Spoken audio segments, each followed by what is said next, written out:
Hello world, my name is Atticus and welcome to a brief history of pinball. Can you believe there's dissenting opinions on the origin of pinball? I would have bet against it, that's for sure. There are three potential beginnings for what we know as pinball today: the 1930s, 1871, and the 1500s. The question of who's right comes down to what is pinball. We'll start back in the 16th century and work our way up. I'll let you decide when it becomes pinball. The earliest potential pinball comes in the form of tabletop versions of the lawn game ground billiards, which was like billiards, but on the ground.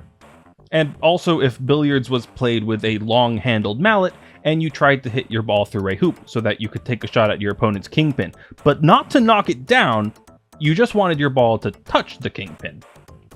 Take all that billiards, pick it up, and put it back on a table, and that's our proto-pinball, tabletop ground billiards. It's got a hammer hitting a ball, but it sounds more like golf or croquet. Maybe bowling with extra steps. And that's because ground billiards is the proto-version of a lot of games. Ground billiards is really just a term for a game played outside with a ball and probably a mallet. The version I described is the one found in Charles Cotton's The Complete Gamester from 1674, where he describes the game billiards, the tabletop version. But ground billiards has been used as the name of a game played by the Romans back in 360 BCE that is described as golf-like. A bas-relief from 600 BCE Greece depicts people playing something that looks like field hockey, and the billiards historians have claimed that one as well. Victor Stein and Paul Rubino, the billiard historians in question, claims an unbroken chain of evolution linking prehistoric ball and stick games to antiquity, like the ancient Greek and Roman field hockey, or a game from China called Beiko, also kinda field hockey-like, or polo from the Parthian Empire around 230 BCE.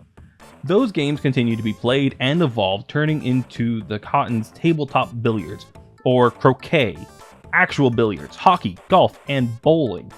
And, of course, pinball. It's an impressive story, but I'm more of the mind that stickball is a very easy game to come up with independently. Maybe the game has an unbroken chain of evolution, or maybe people just kept inventing it. I'm not a billiards historian. You should probably take Stein and Rubino's word over mine, even if they try to call any game that has a ball, a stick, and is not on a table, ground billiards. While the 16th century did have a game that may have become pinball, it definitely wasn't pinball yet. So what about 1871? Montague Andrew Elijah Redgrave filed a patent for a game called Parlor Table Bagatelle that year, which was bagatelle, but on a parlor table. Derived from billiards, both ground and table, bagatelle is a French game where you try to get a number of balls through a maze of pins into a hole guarded by pegs which are not to be knocked over. The French brought the game over to the United States during the Revolutionary War. Some soldiers apparently brought bagatelle tables across the ocean. It became popular enough to feature in a political cartoon in 1863 and is still played today by the Chester and District Bagatelle League in England. Montague Redgrave's parlor table version added a spring launcher for the ball, and looking at this, I'd say this is looking like pinball. Definitely more than ground billiards on a table. It's not quite there yet though. While not listed as a potential proto-pinball along with ground billiards, parlor table bagatelle, and a secret third thing, there was another bagatelle, Japanese bagatelle, invented in Western Europe. It comes pre-equipped with a spring plunger a good century before Montague Redgrave and his parlor table bagatelle. Legend has it, however, that Japanese bagatelle became pachinko rather than pinball. So we're back to the parlor table. The third and strongest contender for proto-pinball is the popularization of baffleball and ballyhoo. Real games, I promise. So, Baffleball, created November 19th, 1931 by David Gottlieb, combined parlor table bagatelle with the coin game board, an invention by Charles Young of a table that would accept payment and dispense balls to play a game that looks most like Plinko. Most important is the part where the table accepts payment. For a single US cent, or 5 if you had the more expensive version, a player would get 10 shots for the finest pinboard game ever made. It truly is the greatest value ever offered. And as the ad says, there are no bugs in this game. I'm on the fence whether it means real bugs or not. Baffleball was a commercial success with over 50,000 units produced, and it bears repeating, this was in 1931, during the Great Depression. 1 cent for 10 shots really was the greatest value ever offered. A pound of bread cost 8 cents in 1931, so that 1 cent wasn't exactly nothing. But if you had it, Baffleball offered a moment of escape and reprieve. And sometimes the bars that owned the machines would offer a prize for a high score. To buy the box from Gottlieb cost $17.50 after all. They would definitely want to incentivize people to purchase the almost 20,000 shots needed to turn a profit. The next year, 1932, Raymond Maloney, a distributor for Gottlieb, was having difficulty selling Baffleball units, but not because there were no buyers. He kept running out of stock. So he decided to make his own game, Ballyhoo. A very similar game, Ballyhoo was named after a satire magazine, charged 5 cents per 10 shots, which honestly feels criminal, and added the bally and free play holes, which does make me uncomfortable to say.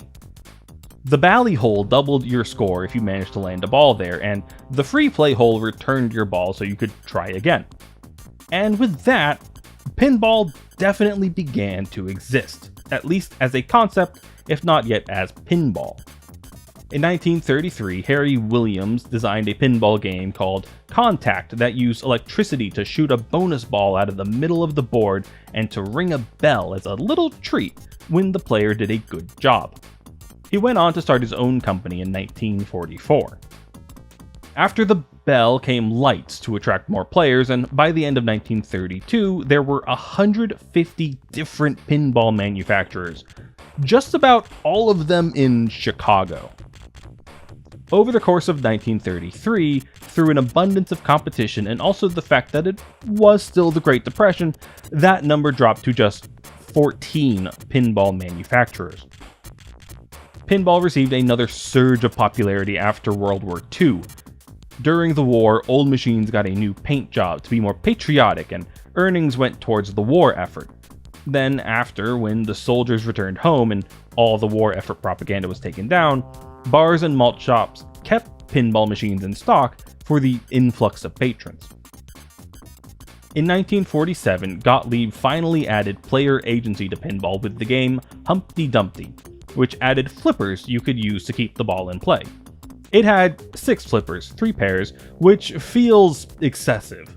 So Steve Kordek brought the number down to just 2 with the game Tribble Action in 1948. Unfortunately, they faced the wrong way, so Gottlieb was able to really codify the design with Spot Bowler in 1950. And that was pinball for like 20 years.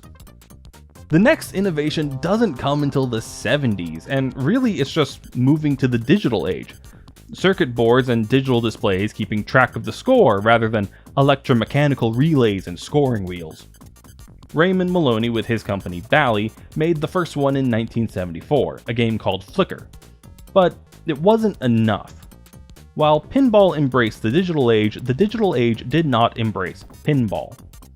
The 80s saw the video game boom, and games like Pac-Man, Space Invaders, and Galaga took the spots that had once held pinball machines. Bally sold to Williams in 1988. In the face of adversity, Williams and Gottlieb innovated, creating a slew of new ways to experience pinball, with the eloquent Gorgar, the multi-layered black hole, and the ramped space shuttle. These exciting new ways to play still weren't enough, however, and even Gottlieb was sold.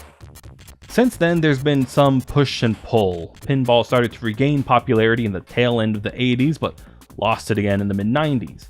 At this point, pinball became even more digitized, with elaborate lights and sounds to pull you in, the kind of pinball I think of when I think pinball. Williams left the pinball business on October 25th, 1999 to focus on casino machines, and now that it's brought to my attention, there is a lot of similarity there. And with that, we're all caught up on pinball. The only question left is where the name comes from. Like with all things, it's from bagatelle. Specifically, the fact that bagatelle is a game with pins and a ball. And pinball is derived from bagatelle, but bagatelle does still exist, like humans and apes, so it couldn't have been called that. I have been Atticus, and thank you for participating.